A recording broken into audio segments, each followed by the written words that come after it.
Oke, ketemu lagi dengan saya gitu ya di video part yang kedua. Jadi di video yang pertama kita sudah membahas mengenai media promosi kesehatan cetak, dan video di part yang kedua ini kita akan membahas media promosi kesehatan elektronik dan juga promosi kesehatan di berbagai tatanan. Nah, sebelum kalian mengakses video ini, saya pastikan dulu bahwa kalian sudah menyelesaikan untuk menonton video yang part yang pertama tentang video metode promosi kesehatan cetak tadi, ya. Nah, mari langsung saja kita lanjutkan ke materi.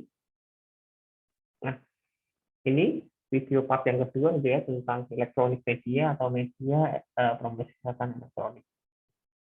Kalau sebelumnya di uh, media promosi kesehatan kita sudah bahas tentang Edgar Bell's Cone of Experience gitu ya. Saya juga mencoba, ini adalah pendapat saya gitu ya, mengenai media promosi kesehatan di era pandemi ini atau di online version gitu ya. Nah, jadi saya mencoba merumuskan mengenai efektivitas media media pembelajaran khususnya di era pandemi ini, mulai dari metode atau media asinkronus dan juga media sinkronus. Nah, saya berpendapat bahwa efektivitas media promosi kesehatan, utamanya adalah versi online ini, yang paling efektif adalah video conference atau kita biasa sebut dengan pertemuan sinkronus.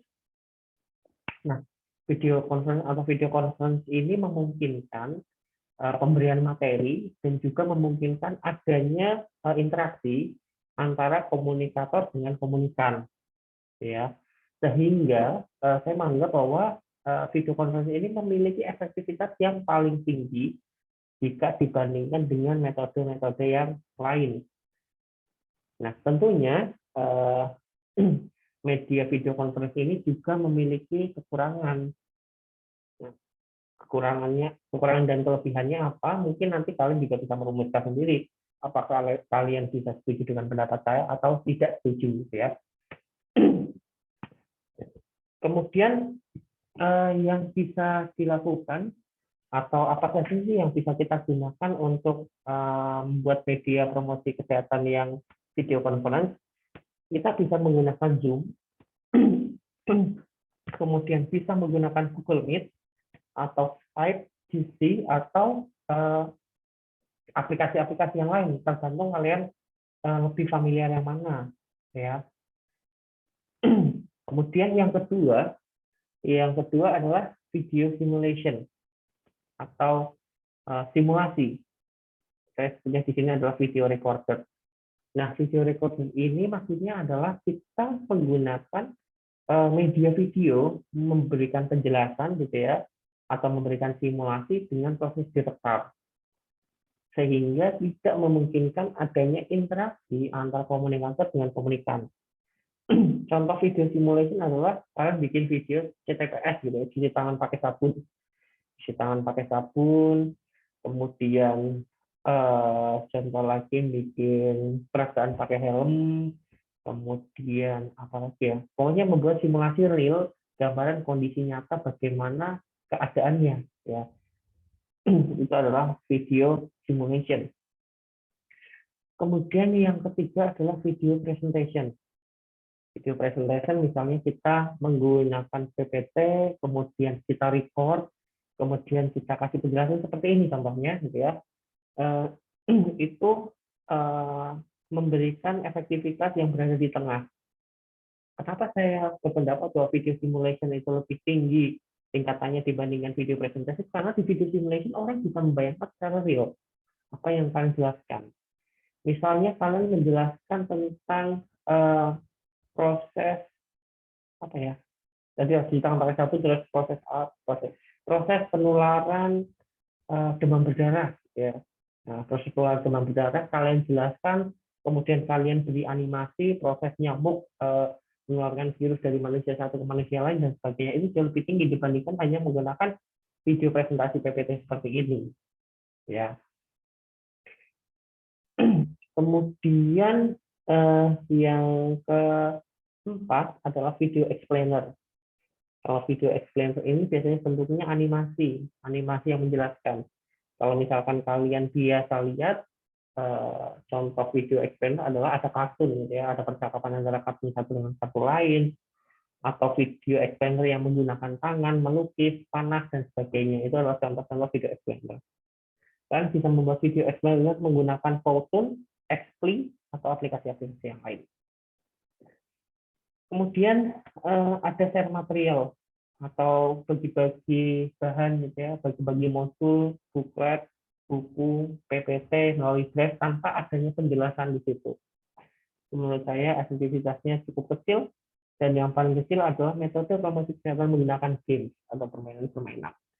Nah, kenapa sih metode permainan kok saya memberikan penilaian bahwa itu adalah media yang paling kecil efektivitasnya? Karena ketika kita melakukan games, kita hanya memberikan sedikit penjelasan kepada komunikan, ya.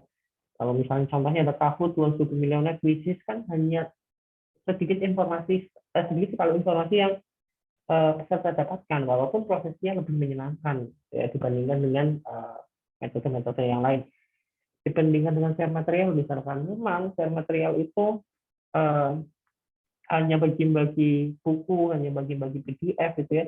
Tetapi orang bisa mendapatkan informasi yang jauh lebih banyak dibandingkan dengan metode games. Nah, contohnya saja perkuliahan, gitu ya. Kalau saya menganggap bahwa perkuliahan yang paling baik adalah perkuliahan menggunakan video conference, menggunakan Zoom, itu lebih bagus, ya. Kemudian yang kedua adalah video simulation, video presentation, dan sama yang terakhir bawah. Nah, kemudian contoh untuk media audio visual tadi sudah di video pertama sudah sempat di-mention bahwa contohnya kita bisa menggunakan media audio, bisa berupa rekaman suara, bisa menggunakan spot radio, musik, lagu, dan sebagainya. Atau bisa menggunakan media audio visual yang berupa video. Nah, slide selanjutnya kita akan membahas mengenai media video.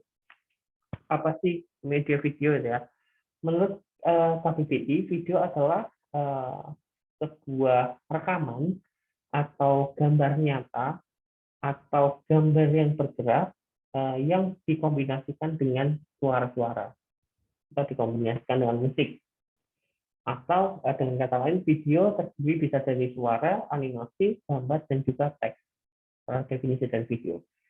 Nah, kemudian di Edgar Dale Zone of Experience, kita ketahui bahwa video itu merupakan media pasif yang paling efektif untuk memberikan informasi kesehatan. Kalau misalkan kalian masih ingat, orang masih bisa ingat 50% dari apa yang dia lihat dan dia dengar, ya, setelah 2 minggu. Jadi efektivitasnya bisa sampai 50%. Nah, tetapi tentunya video ini juga memiliki keterbatasan. Nah, bisa kalian diskusikan tuh dalam kelas, kira-kira apa sih kelebihan dan kekurangan media video jika dibandingkan dengan media yang lain. Ya, nah di pertemuan yang selanjutnya nanti akan kita bahas. Salah satu keunggulan dari media video adalah saat ini video berkembang dengan sangat luar biasa, tumbuh dengan sangat cepat, ya. Kalau misalkan 3 tahun lalu mungkin YouTube belum se-booming sekarang, belum seheboh sekarang. Ya, tetapi dengan adanya perkembangan ditambah lagi dengan adanya pandemi, YouTube berkembang dengan sangat luar biasa besar. Nah, itu menandakan bahwa platform video sekarang memang sedang tumbuh. Kalau misalkan flashback ke belakang 5 tahun yang lalu, platform Facebook dan Instagram itu lebih berkembang. Kalau misalnya kalian lihat, di Facebook maupun Instagram adalah media yang kita gunakan untuk memposting foto-foto. Ya, konsennya ke foto, termasuk Instagram itu konsen sekali ke foto. Nah, makanya dalam 5 tahun belakang industri foto, hobi foto itu juga berkembang dengan sangat luar biasa. banyak sekali profesional-profesional maupun wirausahawan-wirausahawan yang bergerak di bidang jasa fotografi.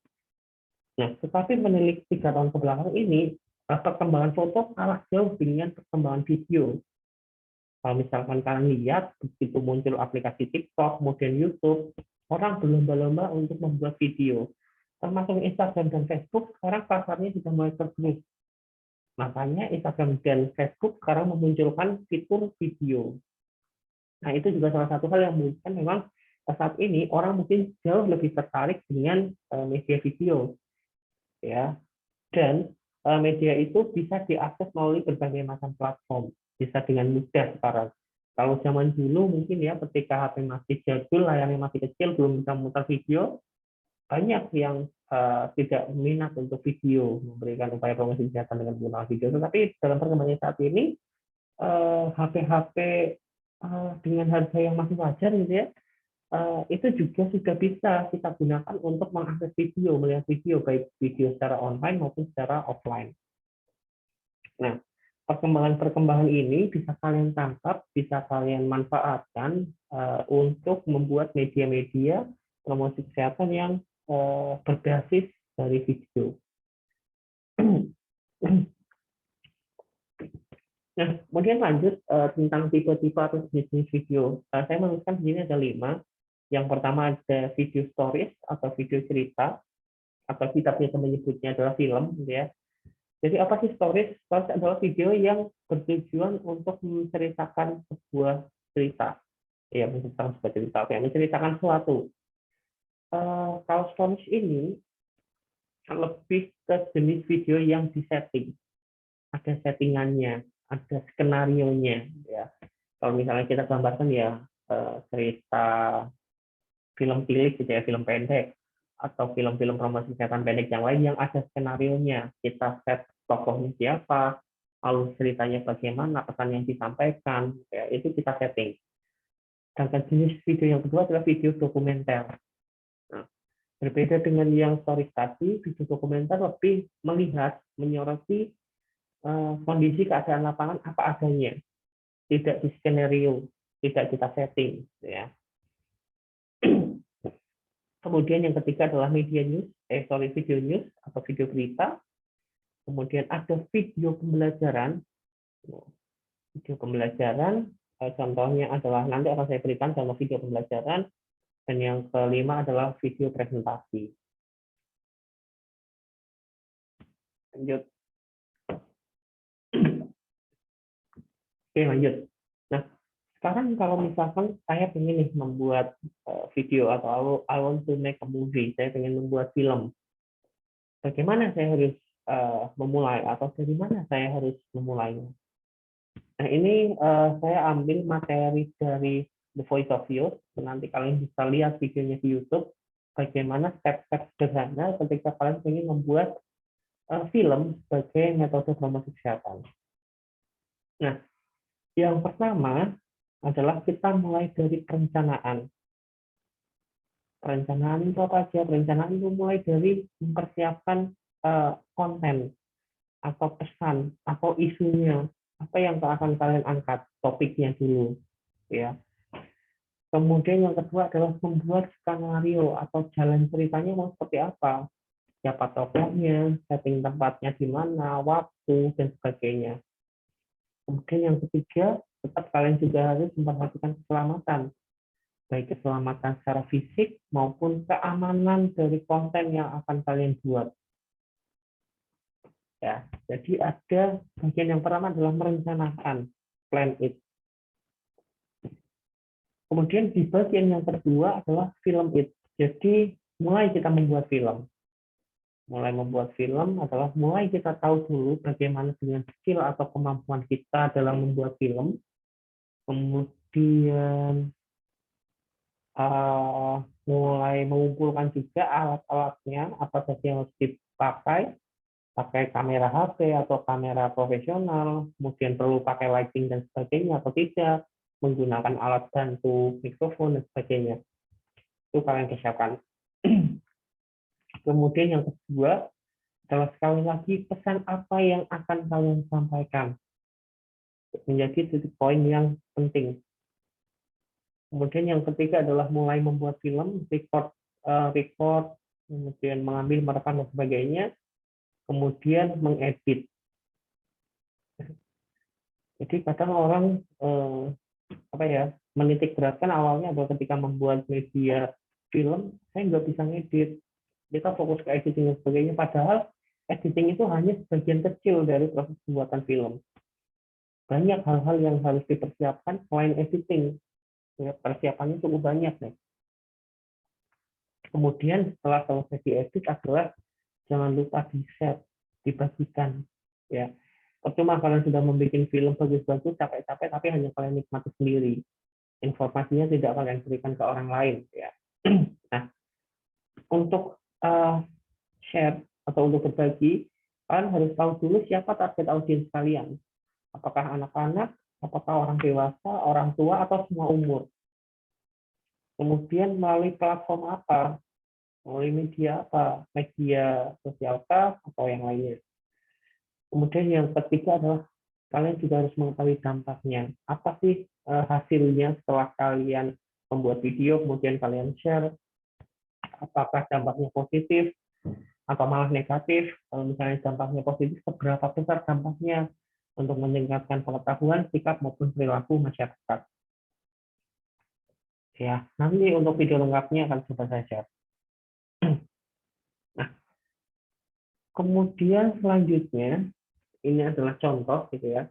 Contoh proses pelatihan yang pernah saya lakukan. Jadi saya pernah beberapa kali juga mengisi pelatihan untuk pembuatan media.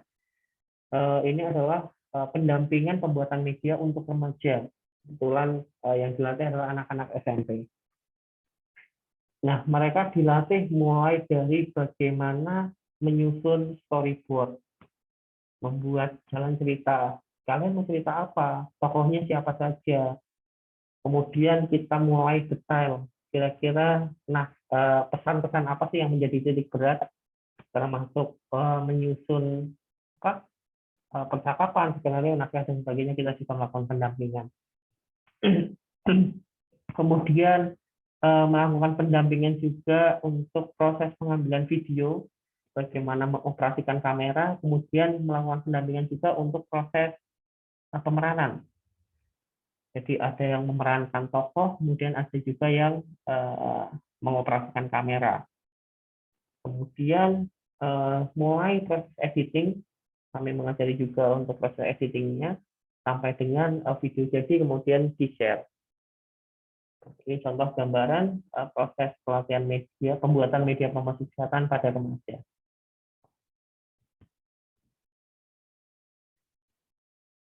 Kemudian ini perangkat-perangkat, maaf berantakan, perangkat-perangkat yang biasanya saya persiapkan ketika ingin membuat sebuah video pembelajaran. Jadi ada kamera, kemudian ada laptop, perangkat untuk record, kemudian ada naskahnya dan sebagainya, termasuk alat peraganya juga dipersiapkan. Nah, salah satu contoh video pembelajaran adalah seperti slide berikutnya. Nah, nanti akan saya coba tampilkan, tapi tidak full tentunya. Kalau misalnya full, nanti waktu kalian habis untuk melihat video pembelajaran. Nanti contohnya akan saya lampirkan, ya, jadi kalian bisa lihat di Elena. Oke, berikut adalah contoh video pembelajaran promosi kesehatan untuk topik kesehatan reproduksi. Selamat menyaksikan.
Oke, maaf sepertinya audionya belum saya aktifkan. Saya ulangi ya. Saya ulangi sebentar.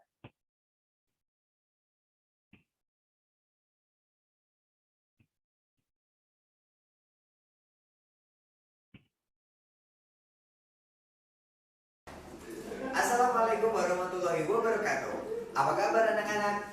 Semoga kabar kalian di rumah sehat walafiat. Walaupun di tengah pandemi seperti ini, jangan lupa untuk belajar. Bersama saya, Pak Wawan, kali ini saya akan melaksanakan pembelajaran setara secara online atau secara daring. Tapi sebelum itu, mari kita melaksanakan salam setara dulu ya.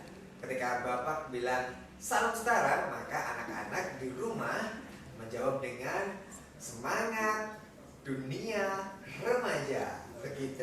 Oke, kita ulangi lagi. Salam setara, semangat dunia remaja. Oke, kali ini Bapak akan memberikan informasi kepada anak-anak yang secara online belajar di rumah tentang mimpi basah.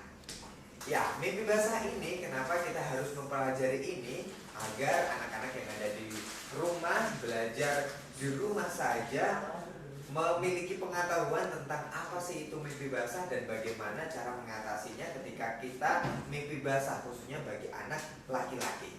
Tapi sebelum itu mari kita ketika proses produksi sperma ini dilaksanakan secara terus-menerus, maka akan terjadi kepenuhan di kantong prostat atau saluran prostat sehingga diperlukan pengeluaran sperma ini melalui saluran penis yang dilaksanakan atau proses terjadinya ini dilakukan dengan tidak sengaja. Biasanya proses ini terjadi ketika sang remaja laki-laki sedang tertidur karena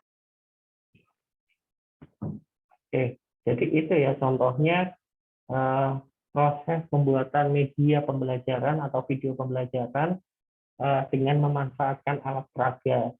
Nah, ini tadi adalah contoh yang saya maksud sebagai video simulasi gitu ya. Jadi kita memberikan contoh gambaran real informasi tentang bagaimana sih proses terjadinya mimpi basah. Nah, makanya saya bilang bahwa efektivitas untuk video simulasi jauh lebih tinggi jika dibandingkan kita hanya membaca slide PowerPoint. Ya, mudah-mudahan ada gambaran. Saya lanjutkan. Nah, tadi kita sudah bahas tentang media elektronik gitu ya, sudah cukup panjang. Nanti kalau misalkan kalian masih membutuhkan informasi, saya akan melanjutkan modulnya. Silakan kalian bisa pelajari sendiri gitu ya. Kemudian untuk materi pembuatan media nanti akan kalian dapatkan di semester selanjutnya. Ada mata kuliah namanya adalah teknologi pengembangan media. Nanti kita akan belajar jauh lebih detail tentang bagaimana membuat media promosi kesehatan yang baik. Nah, di bagian selanjutnya kita akan membahas apa yang sudah menjadi penugasan untuk kalian gitu ya, tentang media promosi kesehatan di berbagai tatanan. Nah, promosi kesehatan di berbagai tatanan itu kita bagi menjadi 5. Ada 5 tatanan. Yang pertama adalah tatanan rumah tangga atau tatanan keluarga, tatanan sekolah, tatanan tempat kerja, tatanan tempat umum, dan tatanan layanan kesehatan. Nah, kenapa sih ada upaya promosi kesehatan di tatanan tersebut? Jadi latar belakang singkatnya adalah kita memberikan upaya promosi kesehatan di rumah adalah tempat di mana kita hidup, place where we live, gitu ya. Kemudian, kemudian at school. Jadi sekolah adalah tempat di mana kita belajar. Kemudian tempat kerja adalah tempat di mana kita bekerja. Kemudian tempat umum adalah tempat di mana kita bermain dan do everything, ya, melakukan berbagai macam hal. Dan di layanan kesehatan adalah tempat di mana kita mendapatkan layanan kesehatan. Oke, itu background-nya. Jadi kita ingin memberikan upaya promosi kesehatan di berbagai tempat, baik tempat di rumah, di sekolah, di tempat kerja, di tempat umum, maupun di layanan kesehatan. Nah, ini gambarannya gitu ya. Mulai dari promosi kesehatan di sekolah, layanan kesehatan, kemudian ada promosi kesehatan di keluarga, dan juga ada promosi kesehatan di tempat umum. Kalian bisa bayangkan tuh, seperti itu settingnya. Jadi kita bahas satu persatu dulu ya, satu persatu dulu. Yang pertama adalah promosi kesehatan di rumah tangga, ya, atau di keluarga. Kita bayangkan bahwa rumah tangga itu jumlah orang yang tinggal ada jumlahnya terbatas, kemudian prosesnya bisa kita lakukan secara tatap muka. Jadi metode, ingat ya, sekali lagi konsep pemilihan metode adalah berdasarkan jumlah sasarannya. Jadi metode promosi kesehatan individu masih memungkinkan untuk kita lakukan ya. Kalau misalnya kita melakukan promosi kesehatan di lingkungan keluarga. Nah, kemudian kalau di sekolah bagaimana? Apakah individu bisa? Atau harus kelompok kecil atau penggunaan media massa? Bagaimana dengan promosi kesehatan di lain kesehatan? Bagaimana di tempat kerja dan bagaimana di tempat umum? Nah, jawabannya secara singkat akan saya tunjukkan di slide berikutnya. Nanti untuk pembahasan secara mendalam kalian akan pelajari di pertemuan-pertemuan yang akan datang. Ya. Nah, yang pertama kita belajar dulu tentang promosi kesehatan di tatanan keluarga. Latar belakangnya apa sih? Kenapa kita memerlukan upaya promosi kesehatan di tatanan keluarga? Yang pertama adalah karena keluarga itu merupakan lingkup terkecil di masyarakat. Jadi komunitas terkecil itu adalah keluarga. Nah, komunitas itu adalah sekumpulan dari individu, ya. Nah, keluarga adalah lingkup terkecil di masyarakat, di mana di situ adalah tempat anak belajar pertama kali. Atau madrasah pertama anak-anak adalah di lingkungan keluarga. Jika keluarga itu baik, maka anaknya atau keturunannya juga harapannya akan menjadi baik juga. Nah, perilaku keluarga akan diberi juga oleh anggota keluarga lain, dan sebagian besar waktu anak-anak itu dihabiskan di lingkungan keluarga. Makanya upaya pemberian informasi kesehatan di lingkungan keluarga itu dianggap penting. Nah, kemudian bagaimana dengan metodenya? Metode promosi kesehatan apa sih yang paling cocok diterapkan untuk tatanan keluarga? Yang pertama adalah kita bisa menggunakan metode individu. Nah, bisa orang tua kepada anggota keluarganya atau tenaga kontak ke anggota keluarga. Nah, bisa juga diskusi kelompok kecil. Bisa diskusi sesama anggota keluarga ataupun antara petugas promosi kesehatan dengan keluarga. Kemudian medianya apa? Nah, kalau kalian ingat, kalau metode menentukannya adalah berdasarkan jumlah sasaran, kalau media adalah efektivitasnya. Kalau misalkan kalian bisa menggunakan media aktif, ya, silakan kalian gunakan. Kalau misalkan kalian hanya bisa menggunakan media pasif, ya pilihlah media pasif yang efektivitasnya paling tinggi, yang paling memungkinkan untuk kalian buat dalam video. Ya, itu yang pertama. Kemudian untuk yang kedua,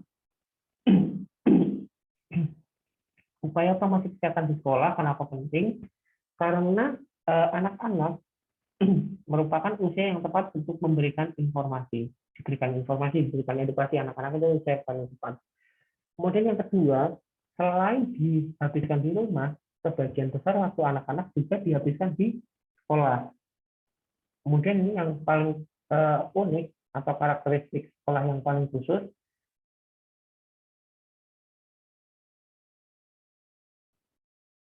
karena lingkungan sekolah itu adalah lingkungan yang sangat mendukung untuk dilakukan upaya promosi kesehatan.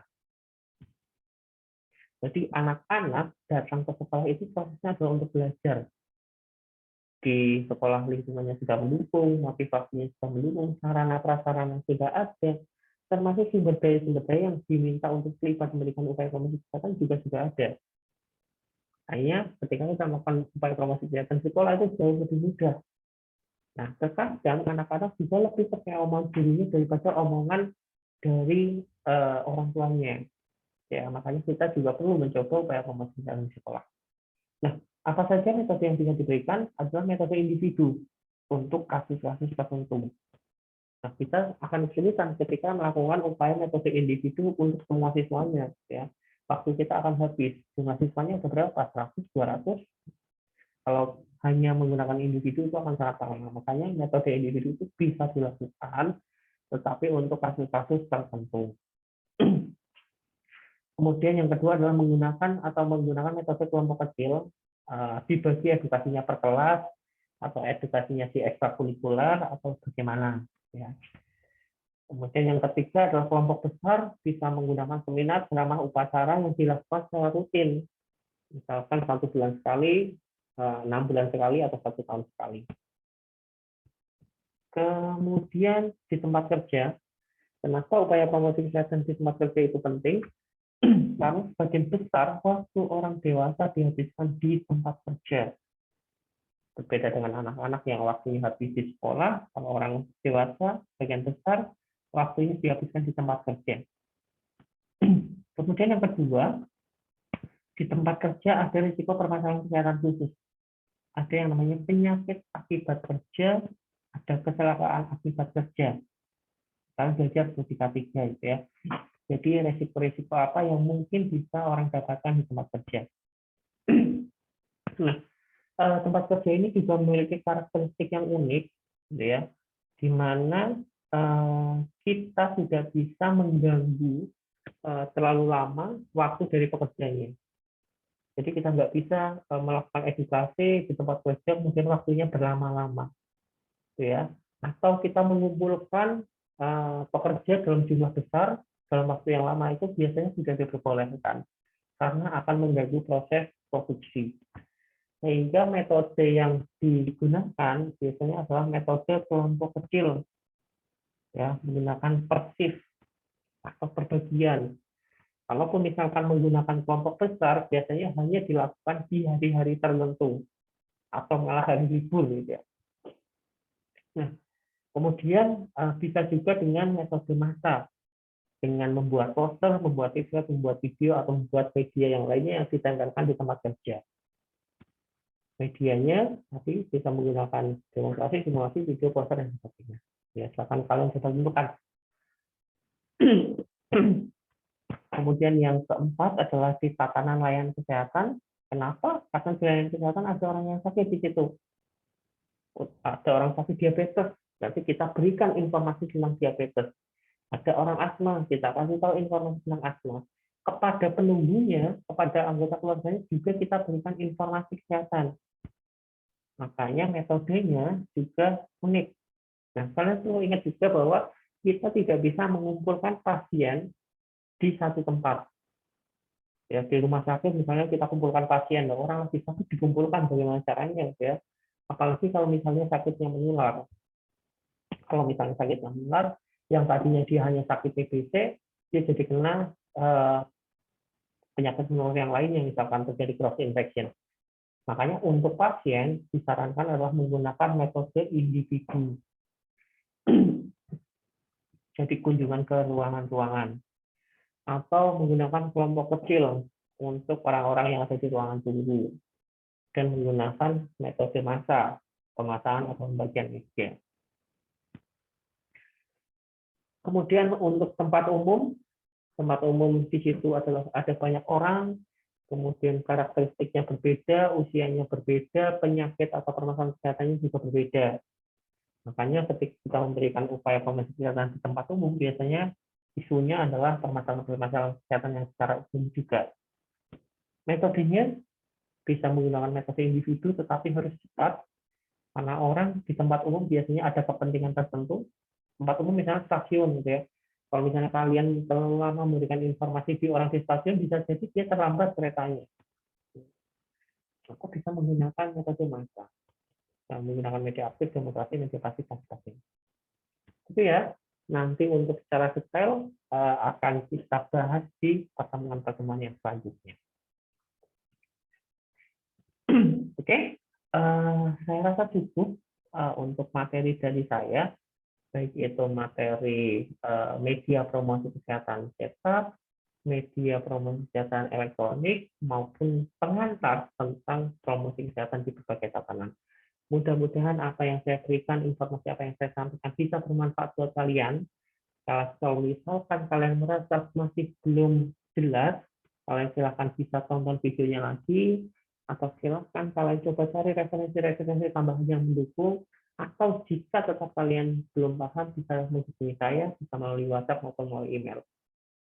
Ya, terakhir, tetap semangat belajar, tetap jaga kondisi kesehatan, tetap bahagia, sampai ketemu di pertemuan selanjutnya.